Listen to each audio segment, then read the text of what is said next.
So, good morning, everyone. So, we are done with our review for the topics discussed last time during our meeting.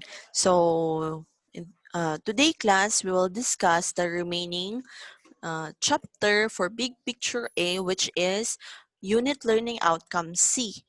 Okay, so after this chapter, we are now ready to take our exam. Okay, so without further ado, let me share my screen to you all, class. So, YOLO C. So, our objective is to introduce the functions and activities related to human resource management. So, kanina ako ma-introduce class are just to give you an idea and foundation on basic HR functions. Okay, but in your higher year, you'll be able to discuss the in-depth ng mga knowledge about these functions and activities. Okay, so let's start. So the first function, HR function that I will introduce is the recruitment and selection process. Okay, so what is recruitment and selection process? This is the process of identifying the need for a job, defining the requirements of the position and the job holder, advertising the position, and choosing the most appropriate person for the job. If you have remembered during our discussion last time, recruitment and selection is part of acquisition sa manpower requirements, di ba?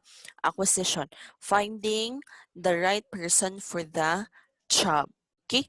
So, recruitment and selection class always goes hand in hand. Kung mag-recruit ka, you select the best pool, you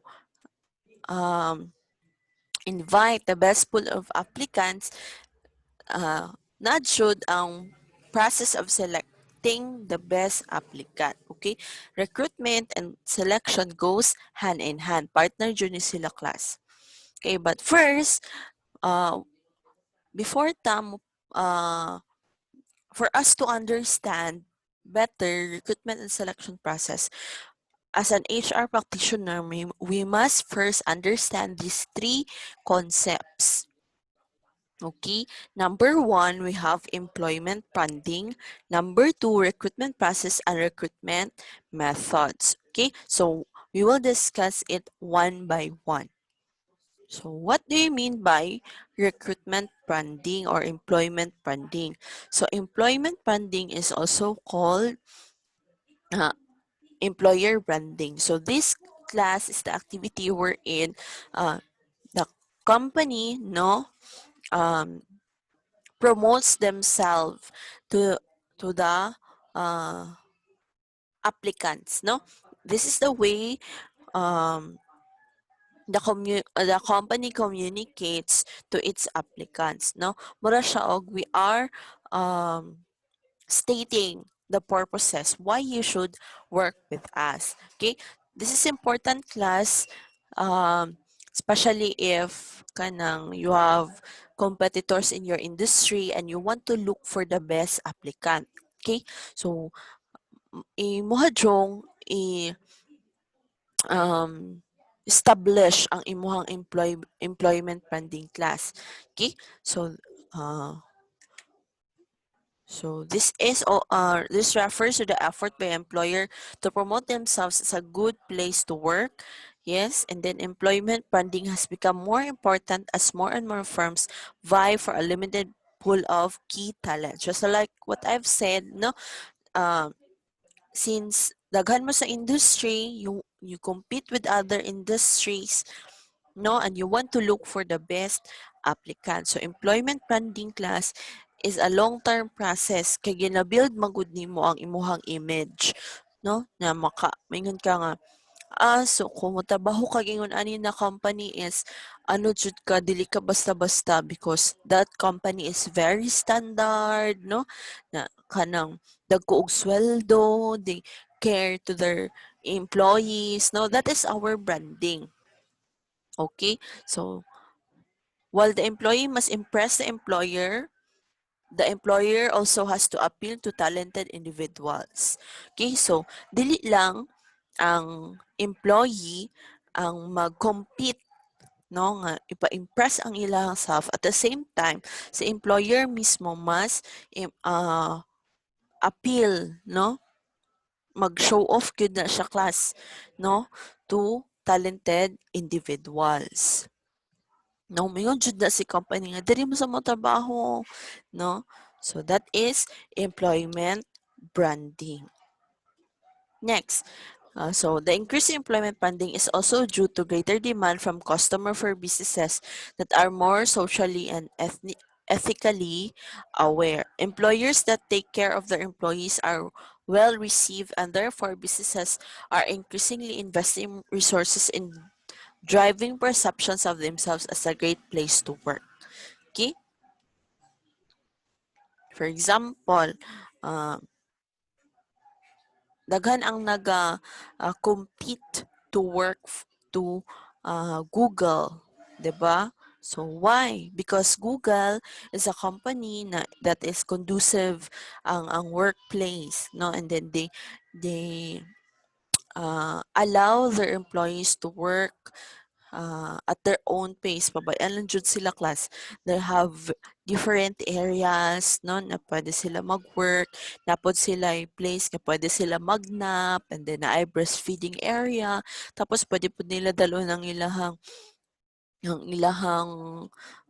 family, no, na area dito nga dito pwede magdula ilahang mga anak while they at work, no. So yung nana ba, so Google kanang ginapakita nila, no, that they are a good place to work, no. So gina-invest employers nowadays class invest on employment branding. Okay, so yun. Next is the recruitment and selection process. So after understanding employment branding, we proceed to recruitment and selection process itself. So these are the steps that we follow, although these steps differ from one organization to the other. Okay, so this process class, we recruit candidates, no, fill in vacant position. Then sources of personnel or skills needed for each position. So the first one is shortlisting. According to the book, the first step is shortlisting. So after gathering the pool of applicants, no, the HR practitioners consolidates the candidates who will be endorsed to preliminary screening. So shortlisting class is done because dili tanan tawagan nato for interview, no, due to costly man din ang recruitment process. So how is it done?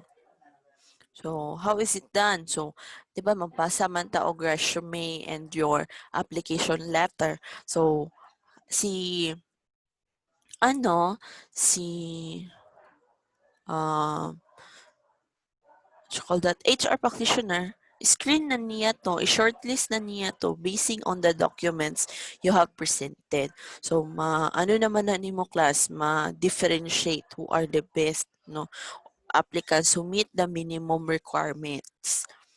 Okay?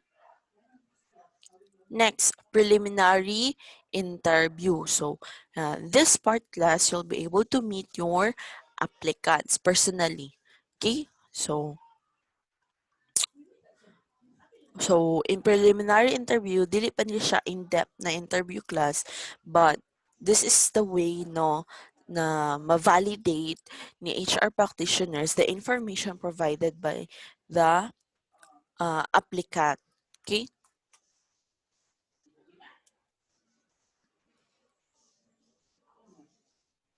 Okay. So, in preliminary interview also class, you can provide or additional additional information, no, by providing the applicants, i-allow sila to fill up an employment or application blanks, no, pa-fill out sa ilaha. Unsa man na siya class? Series of questions, no, prepared by recruiter to know more about the candidate. So aside from the resume, pwede mo create si employer o recruitment blanks nga mga question is sila mismo ang nagbuhat and then ipa-fill out kay kay candidate, no, so that they will know more uh, about the candidate. Okay, number three ni class, employment interview. So if the employee, the candidate uh, passed the preliminary interview, no, pwede na siya mo proceed to employment interview. So this part class is ma-screen na nato sila more, no, and this is considered as one of the most difficult stage in recruitment and selection process, no? If you reach this stage, most likely you meet the minimum set of requirements necessary, the skill and the knowledge. Okay? So, diri man gud class sa employment interview, in-depth na ang kanang mga questions, no? Sa candidate. Okay? So under interview, we have principles of interviewing. So there are basic principles required, no? According to Mongo Fraser. So naadiri ang 5-point plan or the Pentagon Peg discussed in Ubico 1975. So A, first impression and physical makeup. So 'di ba, when we are going to uh, uh, embark to an interview, we prepare ourselves na physically, no, dili jud ta magpaka yagit-yagit. 'Di ba? So because first impression na ni employer sa imuha. So we see to it that we are in the best na clothing and with makeup jud ta. Next is qualification and expectation. So you ask your candidates, no, check nimo yung qualifications and then what are his expectations, no? Diha na to, through that we can assess them. Then brains and abilities. So yes, included yun na siya class because there are jobs that requires um decision-making skills. So, not just brains and abilities. When we say abilities, your basics nimo na knowledge on the job, no? Motivation. So, how motivated si employee, no? So, then adjustment. So, can he adapt to the new environment? Okay?